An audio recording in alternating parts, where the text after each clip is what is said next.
Il y a des instants dans une vie où une simple conversation transforme un cœur pour toujours.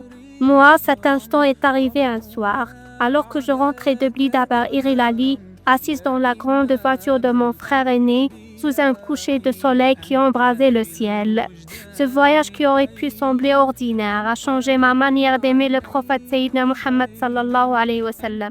Nous avons parlé des 5 prières quotidiennes. Je lui ai confié ma difficulté à les accomplir toutes avec régularité. J'ai avoué que parfois, l'apathie ou les obligations m'empêchaient d'être constante, même si mon cœur, lui, reste toujours attaché à Dieu. Je lui parle en silence, je lis son livre, je cherche à faire le bien. Avec douceur, mon frère m'a rappelé que la prière est la colonne vertébrale de notre foi et que malgré mes efforts, elle reste la première chose sur laquelle nous serons questionnés au jour du jugement. Mais c'est ensuite qu'il m'a raconté quelque chose qui m'a bouleversée. Il m'a parlé du prophète Muhammad sallallahu alayhi wa sallam le jour de la résurrection. Quand tous les prophètes diront « Nafsi, nafsi, moi, je crains pour moi-même ».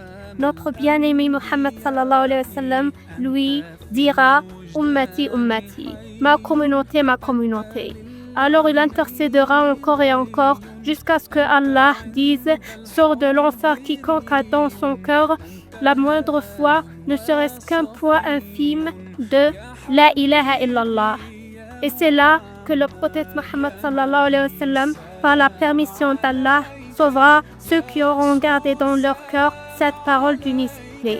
À cet instant, j'ai senti mes yeux se remplir de larmes, car j'ai compris que le prophète sallallahu alayhi wa sallam ne nous aime pas seulement en tant que musulmans pratiquants, il nous aime d'un amour inconditionnel, rare, unique, qui dépasse tout ce qu'on peut imaginer. Et c'est ce jour-là que j'ai commencé à l'aimer encore plus, non seulement comme le sceau des prophètes, mais comme un être humain d'une compassion extraordinaire.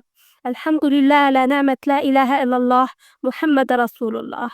Et vous, mes frères et sœurs, avez-vous déjà ressenti ce moment où votre amour pour le prophète Sayyidina Muhammad sallallahu alayhi wa sallam a pris une autre dimension?